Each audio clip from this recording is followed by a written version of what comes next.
el que ya estamos en contacto con Elsa Brusone, le damos los muy buenos días y bienvenida a La Brújula. ¿Qué tal, Mario? Gracias.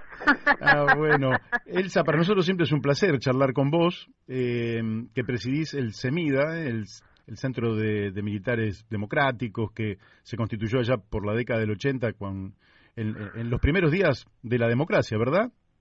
Sí, el debut fue con la voladura a los 10 días de creado de la institución, nos la volaron con una bomba. Mirá, qué época, ¿no? Nunca se descubrió a los autores, qué casualidad, ¿no?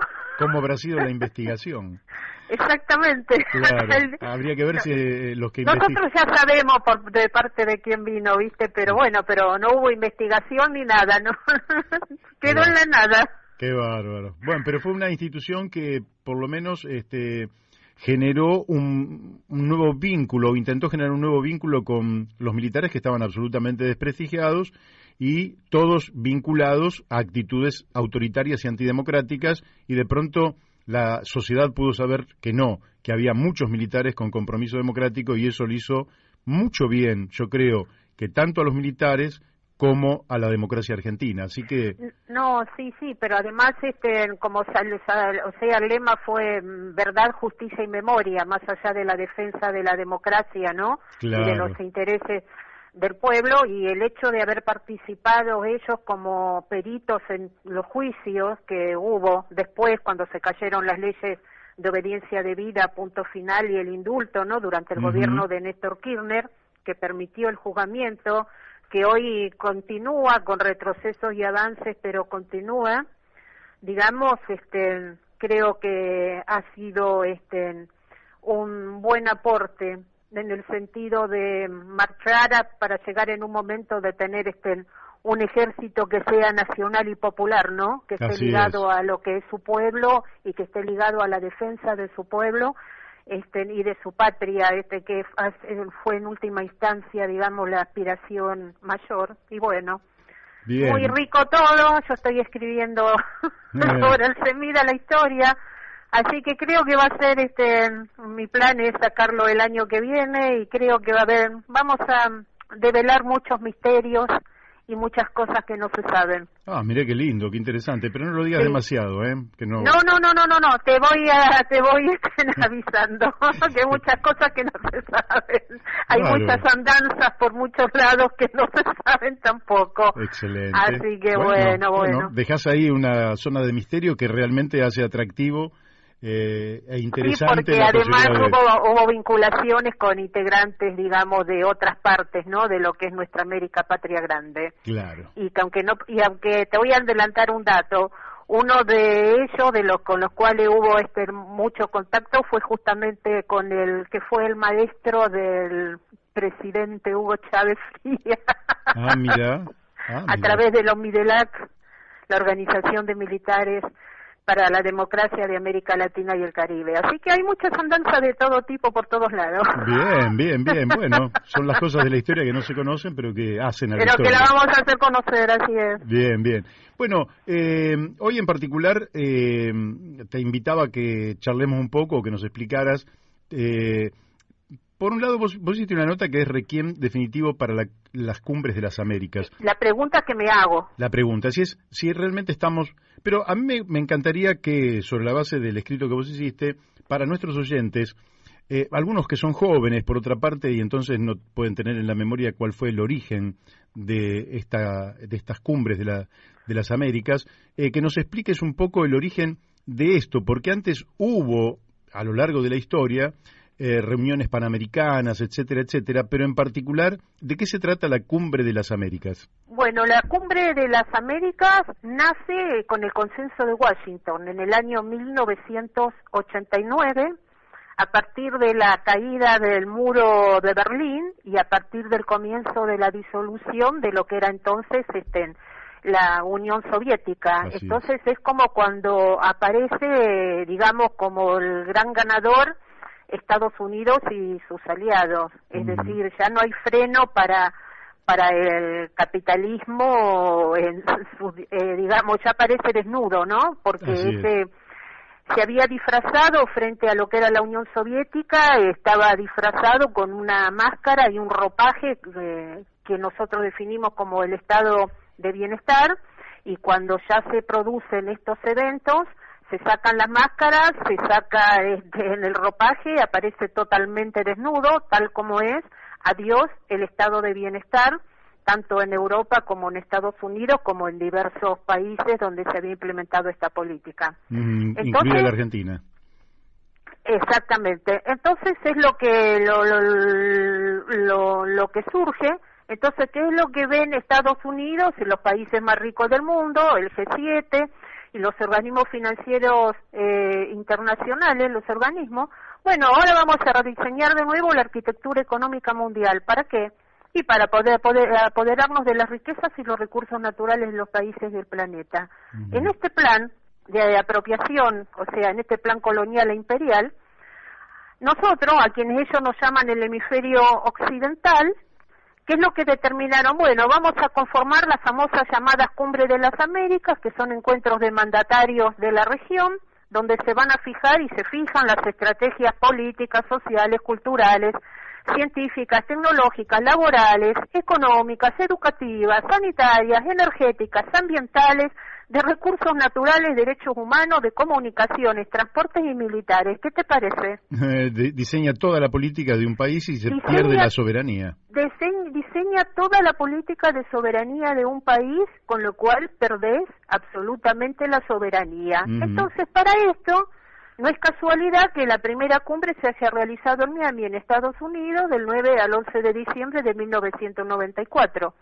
Tampoco no es ninguna casualidad que, bueno, la única que no acudió fue Cuba, porque está expulsada de la OEA desde el año 1962. En los últimos años se la invitó a regresar y el gobierno cubano, con buen tino, dijo, ni loco volvemos, y ellos mismos calificaron a la OEA como un ministerio de colonias. Sí. Entonces, en esta cumbre, ¿qué es lo que se ratifica? Que la única democracia que se acepta es la democracia representativa, que fue adoptada en la reunión de la OEA en Santiago de Chile en 1991. ¿El plan económico cuál es? El libre comercio y la integración económica continental, establecido con, ¿qué es? El ALCA, el Área de Libre Comercio de las Américas, que nació en 1991 bajo el mandato de Bush padre, ¿no? Entonces se hace hincapié en la necesidad de contar durante todo el proceso con la cooperación y el financiamiento del sector privado, de organizaciones internacionales, y esta cumbre, ¿qué es lo que se sienta?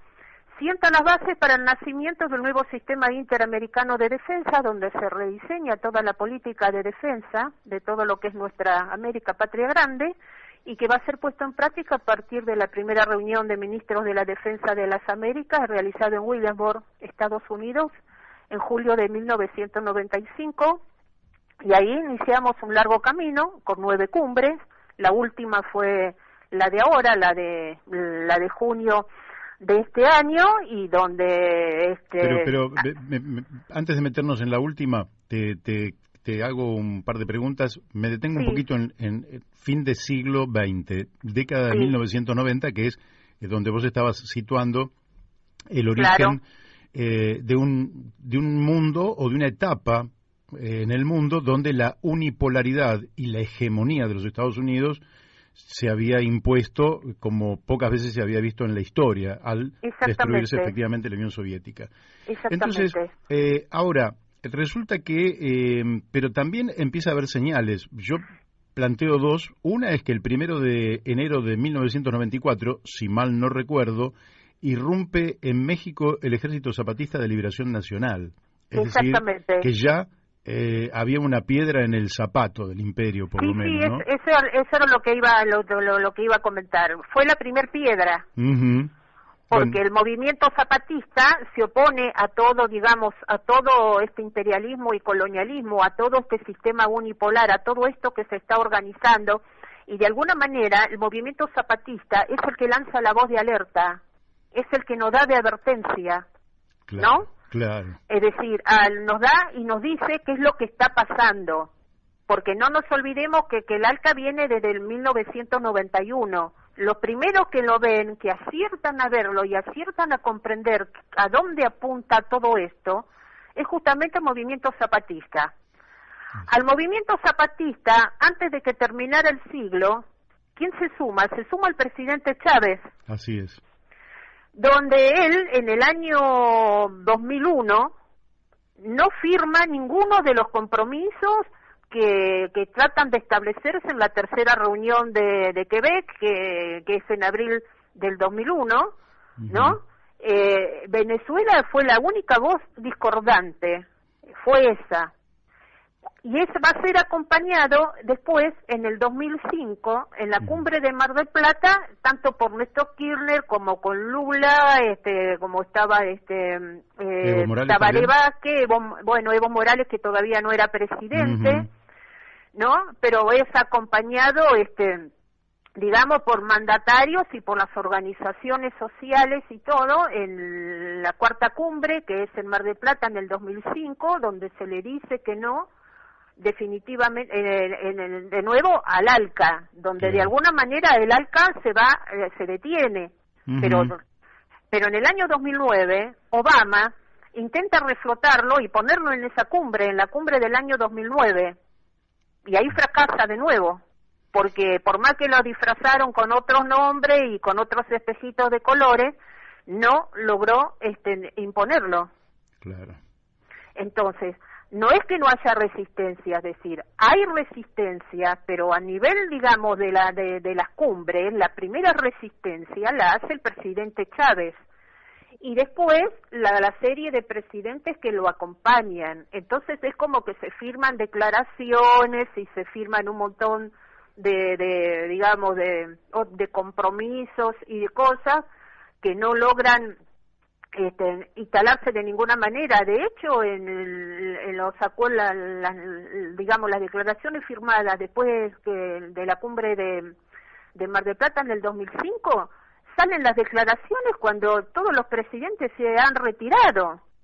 Y acá lo que te encontrás o sea, son con declaraciones que son gravísimas, porque es como que de alguna manera siguen sosteniendo, bueno, el ALCA, que va a ser estudiado, teniendo las objeciones, se ratifica la democracia representativa, es decir, se dan una serie de condiciones, se legitima la ocupación de Haití por parte de la Misión de Paz de Naciones Unidas, se pide la ayuda internacional y la intervención en el país de las instituciones financieras y económicas internacionales, y la declaración que sacan sobre Colombia, ya ningún presidente estaba, reconoce los esfuerzos del gobierno colombiano sin nombrarlo por la paz. Los que redactaron la declaración parecieron ignorar que bajo el gobierno de Uribe se cometieron las mayores violaciones a los derechos humanos que uno puede imaginarse. La paz de Uribe fue la paz de los cementerios. Sí. Es lo mismo que está pasando ahora con el gobierno de Duque. La paz de Duque es la paz de los cementerios. Y ahí se define a la FARC, sin nombrarla, como si fuera un grupo armado ilegal, desconociendo el carácter de fuerzas beligerantes y por lo tanto amparadas por las convenciones de Ginebra, estatus que le otorgó las Naciones Unidas desde el año 2000, cuando se retomaron las negociaciones entre la FARC y los gobiernos colombianos, las negociaciones de paz. Entonces, claro, todo esto es gravísimo, muy grave, porque te encontrás con que tanto el Banco Interamericano de Desarrollo, la CEPAL, te encontrás con la USAID estadounidense, con un montón de organizaciones de todo tipo que participan de lo mismo, hasta se hacen reuniones paralelas de rectores de las universidades, digamos, de nuestra América Patria Grande. Imagínate, los tentáculos están por toda parte, porque también el Banco Mundial aporta. Y en esta cumbre, la quinta cumbre, la del 2009, es donde se intentó, el gobierno estadounidense intentó implicar a las Fuerzas Armadas en la lucha contra el narcotráfico, en la lucha contra el terrorismo. No lograron aprobarlo. ¿Te imaginas que la experiencia que tenemos nosotros como países con las Fuerzas Armadas, determinando como enemigo interior a su propio pueblo? Sí, sí. O sea, desde los países centroamericanos hasta nosotros, todos sabemos el resultado de implicar a las Fuerzas Armadas en tareas que no le corresponden, porque la función de las Fuerzas Armadas es la defensa de la patria, es la defensa del pueblo ante un ataque exterior, de un enemigo de afuera. Bueno, esto no lo pudieron, intentaron meterlo, pero no pudo hacerlo. En la sexta cumbre, por ejemplo, le fracasó en el 2012 porque Cuba fue excluida y tanto Rafael Correa como presidente del Ecuador como Daniel Ortega no fueron, y además se negaron Estados Unidos y Canadá a tratar el reclamo de Argentina al Reino Unido por las Islas Malvinas. Por lo tanto, no hubo una declaración final. Y bueno, y así llegamos a la séptima cumbre en el 2015, donde todo quedó en la nada porque se suponía que en 10 años había que eliminar el trabajo infantil, el trabajo forzado, que esto, que lo otro, pero al principio no pasa nada, donde te hablan con una cara duré que el principio de soberanía y no intervención en los asuntos internos de los estados y los respectivos sistemas constitucionales y jurídicos deben ser respetados. Y cuando nosotros vemos Venezuela, vemos Cuba, vemos lo que pasó con Dilma Rousseff, vemos después a Evo Morales, donde activa participación del gobernador de Jujuy, Gerardo Morales, y del gobierno argentino de Mauricio Macri, el nacimiento de los FARC, y a la OEA, donde le da el papel a la OEA, ¿de qué?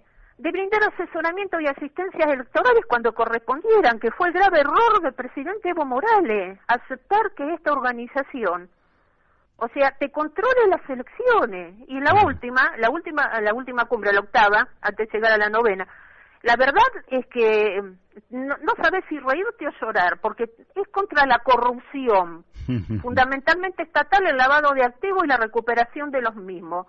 Y en eso asistió Mauricio Macri, denunciado ya en los Panama Papers, él y toda su familia. Estuvo solito porque, claro, faltó Lenín Moreno, que está con los INA Papers, ¿no?, de Ecuador, si no hubieran sido dos.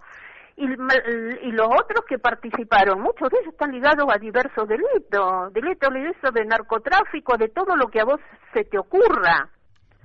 Y otra vez, burlándose, ratifican que la gobernabilidad democrática y el principio de respeto a la soberanía de los países y la no intervención en los asuntos internos.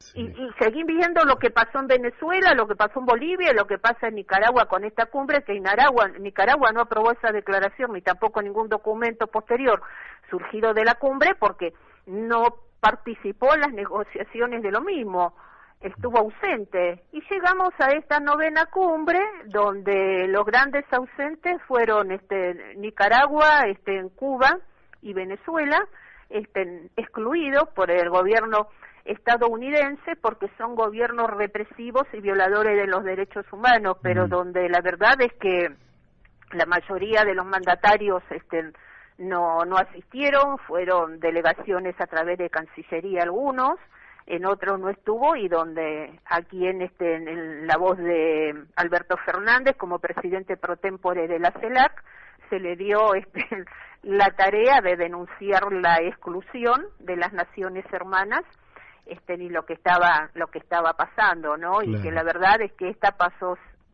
sin pena ni gloria porque el intento era poner a toda nuestra América patria grande acompañando a Estados Unidos contra Rusia y contra China. No lo consiguieron porque ni siquiera lograron instalar esos temas. Y bueno, y sacaron una declaración que tiene que ver con las migraciones, que es algo que preocupa a Estados Unidos, y después una declaración de gobernabilidad donde entendida como promoción de la democracia en el mundo, ¿no? Entonces, que es lo que yo digo, hay democracia, cuántos crímenes se han cometido y se cometen sobre pueblos y países en tu nombre. Así es. Entonces, es la constante. Bueno, has hecho una descripción del desarrollo de estas cumbres desde la década del 90 a la actualidad y vos ya ves que pasan realmente sin pena ni gloria. No fue el presidente de los Estados Unidos de México, no fue el presidente de Bolivia, es decir, las ausencias fueron absolutamente notorias, la debilidad muy grande, y ya Estados Unidos no puede imponer su voluntad ni siquiera en supuestamente su patio trasero. Ahora bien, Y ahora imagínate con el triunfo de Gustavo Petro en Colombia. Que perdieron ahí, ahí tienen 8 bases militares ellos. Ahí tienen 7 bases militares, menuda tarea la de Petro, intentar de que se vayan, porque a pesar de que ya la paz va camino a ser definitiva en Colombia, porque el ELN ha dicho que también quiere conversaciones de paz, por lo tanto las bases no tienen necesidad de ser. Hace 6 años atrás, desde el Departamento de Estado y de Defensa estadounidense te decían que para ellos Colombia seguía siendo un tema de seguridad interior.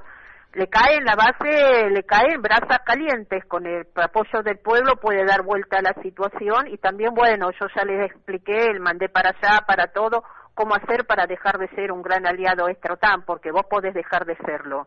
Claro. O te lo quita Estados Unidos porque dejás de ser confiable, te lo quitan en la Casa Blanca y el Capitolio estadounidenses, o vos, como presidente de un país, elevas un proyecto de ley a tu Congreso, al Congreso de tu patria, y le decís no vamos a ser más aliados, gran aliado extra-OTAN, el Congreso vota el proyecto de país, se publica en el boletín oficial y se manda la notificación a la Casa Blanca y al Capitolio diciéndoles, señores, no somos más un gran aliado extra-OTAN. Adiós. Muy bien. Ahora te pregunto, porque vos me sacás del archivo de la memoria, que nosotros fuimos en la época de Menem aliados extra-OTAN. Seguimos siendo, desde el año 1997 y en diciembre de 1997 el Congreso argentino ratificó aceptar el honroso título, entre comillas, que nos dio Bill Clinton, pagando los servicios nuestros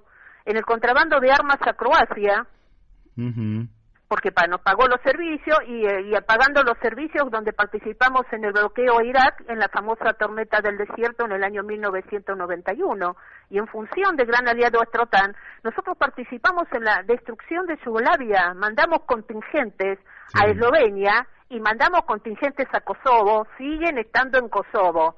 Y ni te cuento que tenemos una misión en Chipre, disfrazada de misiones de paz de Naciones Unidas en la división de los grecos chipriotas de los turcos chipriotas. ¿Y cómo es que no hemos revertido esta situación? ¿Cómo es que... no la hemos revertido, no la hemos revertido. ¿Por qué el Congreso no lo ha...? No lo ha hecho. Yo me he cansado de hablar con senadores y diputados, les he explicado lo que hay que hacer y todo, y me dicen, nosotros no, en su momento me dijeron, nosotros no hacemos caso. No, ustedes no hacen caso, pero puede ser posible que otros sí.